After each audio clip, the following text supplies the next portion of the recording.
Hello students, I am Kamal Kumar, lecturer mechanical engineering और आपका स्वागत है यूट्यूब चैनल चिरेवाल्स क्लासेस में।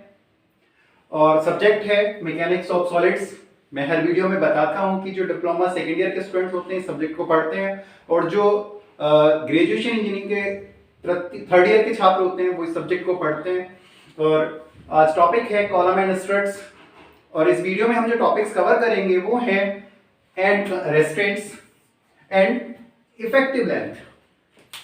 कॉलम की एंड रेस्ट्रेंट्स और उसके बाद कॉलम की इफेक्टिव लेंथ। तो देखिएगा, सबसे पहले हम बात करते हैं एंड रेस्ट्रेंट्स की, कि जो कॉलम की एंड रेस्ट्रेंट्स होती हैं कौन कौन सी होती हैं। जो कॉलम की एंड्स को जो हम रेस्ट्रेंट करते हैं वो कौन कौन से होते हैं। तो सबसे पहले देखिएगा, जो कॉलम होते हैं कि दोनों सिरे हिंज हो सकते हैं, कि जो बोथ एंड है दोनों सिरे हमने हिंज कर दिए। दोनों सिरों के ऊपर हमने जो दोनों सिरे जो जुड़े हैं किसी मेंबर के साथ, स्ट्रक्चर के साथ, वो हिंज है, पिन द्वारा जुड़े हैं। क्लियर। उसके बाद दूसरा आ जाता है, एक सिरा फिक्स है और दूसरा स्वतंत्र फ्री है। One end fixed and another free, कि किसी कॉलम का एक सिरा तो फिक्स हो गया किसी स्ट्रक्चर में, लेकिन उसका जो दूसरा एंड है वो स्वतंत्र है, वो फ्री हो सकता है। उसके बाद तीसरे एंड रेस्ट्रेंट्स आते हैं, एक सिरा कब्जेदार तथा दूसरा बद्ध, कि one and hinged and another fix, कि कोई कॉलम ऐसा भी हो सकता है किसी स्ट्रक्चर में कि उसका एक सिरा तो हमने फिक्स कर दिया और दूसरे सिरे को हमने पिन की हेल्प से लगा दिया, हिंज करके लगा दिया। या फिर चौथे कंस्ट्रेंट्स हो सकते हैं कि जो दोनों एंड है किसी कॉलम के वो फिक्स भी हो सकते हैं, कि कोई स्ट्रक्चर ऐसी भी हो सकती है जो उसमें कॉलम लगाया गया उसके दोनों एंड फिक्स कर दिए जाएं, तो वो जाते हैं बोथ एंड्स आर फिक्स। तो ये होती है एंड कंस्ट्रेंट्स, कि कौन से कौन कॉलम कैसे कैसे एंड्स की हेल्प से जुड़े हो सकते हैं। तो देखिएगा, दोनों एंड हिंज्ड हो सकते हैं, एक फिक्स हो सकता है दूसरा फ्री हो सकता है, एक हिंज हो सकता है दूसरा फिक्स हो सकता है। देखिएगा, फिगर में दिखाया गया कि दोनों, इस वाले फिगर में देखिएगा इसके दोनों एंड हिंज्ड हैं, इसका एक एंड फ्री है और दूसरा फिक्स है। उसके बाद ये वाला देखिएगा, इसका एक एंड हिंज्ड है और दूसरा फिक्स है। एक कॉलम हमारा ऐसा भी हो सकता है जिसका ये एंड भी फिक्स है और ये एंड भी फिक्स है। क्लियर। उसके बाद बात आती है इसमें इफेक्टिव लेंथ की, कि जो प्रभावी लंबाई होगी। तो देखिएगा नेक्स्ट, इफेक्टिव लेंथ, प्रभावी लंबाई।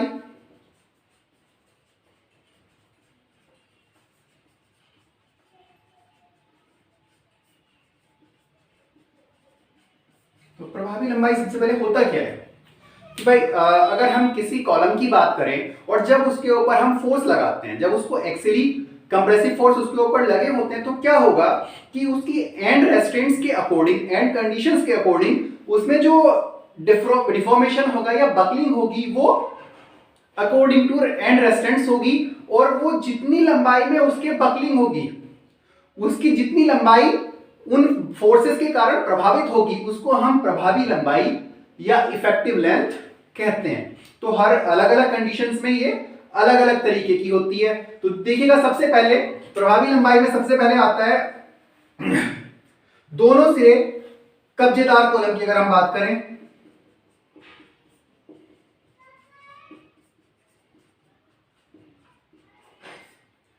both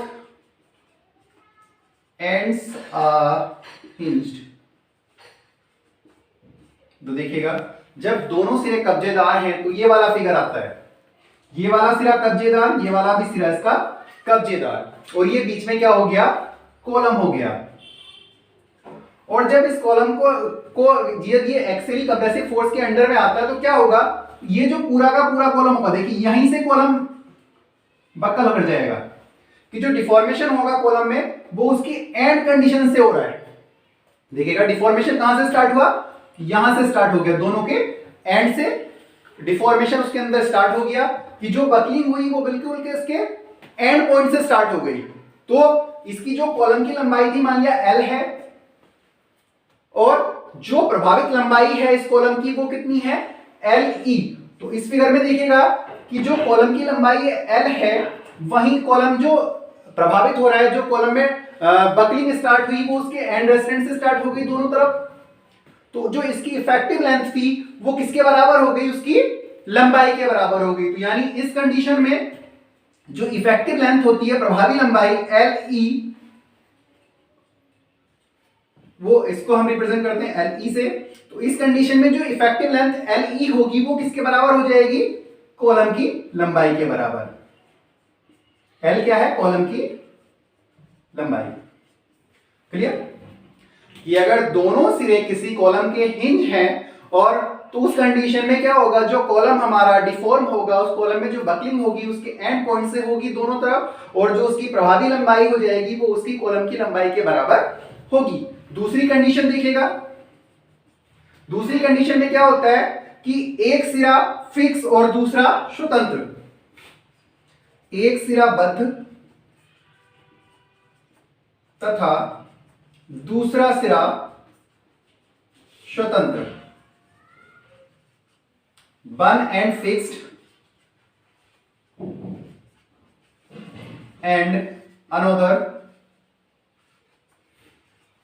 free. भाई कोई कॉलम है जिसका एक एंड फिक्स है और दूसरा फ्री है। देखिएगा ये कॉलम है जिसका ये वाला एंड तो हमने क्या कर दिया? फिक्स कर दिया, और इसका जो दूसरा सिरा है ये वाला, ये कैसा है? फ्री है। इसके ऊपर हमने कोई सपोर्ट, इसको ना तो हिंज किया ना इसको हमने फिक्स किया, इसको हमने फ्री रहने दिया। तो इस कंडीशन में जब देखिएगा जो बकलिंग हुई, वो डिफॉर्मेशन हुआ, वो यहां से स्टार्ट हुआ और यहां जाके खत्म हुआ। यानी जो डिफॉर्मेशन था, जो बकलिंग थी, वो कॉलम की लंबाई से ज्यादा थी। क्लियर? कि कॉलम की लंबाई तो केवल इतनी थी एल, लेकिन जो डिफॉर्मेशन हुआ वो यहां से यहां तक हुआ, यानी ये जो हो गया इफेक्टिव लेंथ होगी, प्रभावी लंबाई। Clear?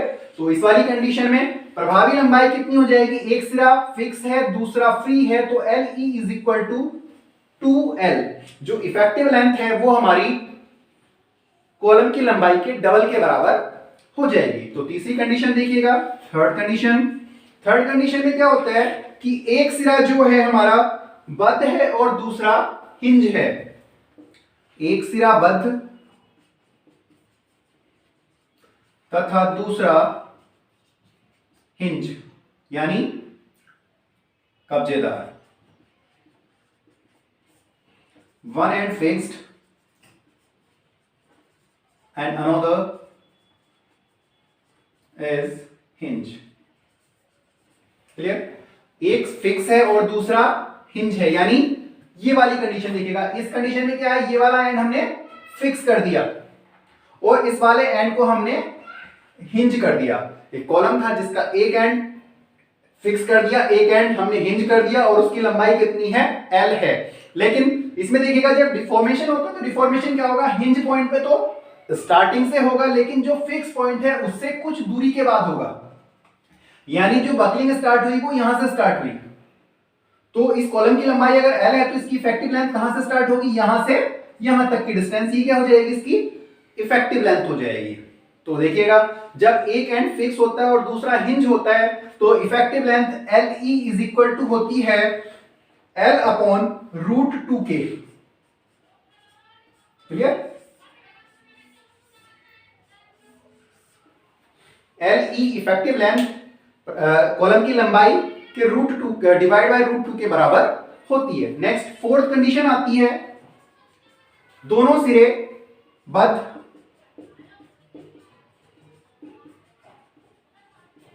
both ends are fixed।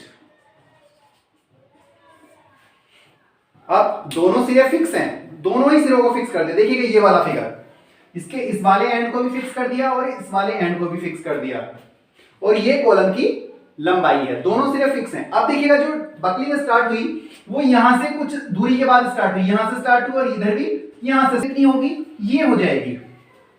तो अब इस कंडीशन में जो एल ई होती है वो एल अपॉन 2 के बराबर होती है, यानी कॉलम की लंबाई के आधे के बराबर होती है। तो ये चार एंड रेस्टेंट्स हैं जिनके अकॉर्डिंग हमारे चार तरीके के कॉलम बन सकते हैं, और देखिएगा इनके लिए अलग अलग इफेक्टिव लेंथ होती है। चारों कंडीशन में जो इफेक्टिव लेंथ होगी वो अलग अलग होगी, और ये इफेक्टिव लेंथ बहुत इंपॉर्टेंट है।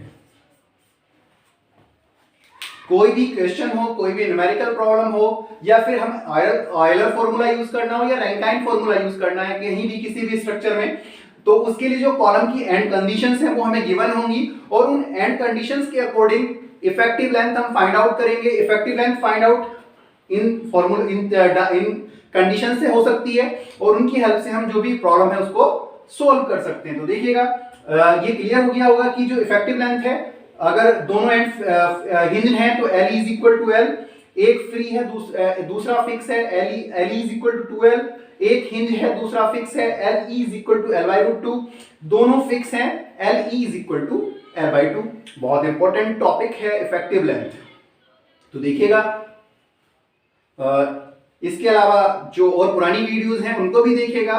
पूरा कॉलम एंड स्टड चैप्टर हम कवर कर रहे हैं। Okay, thank you.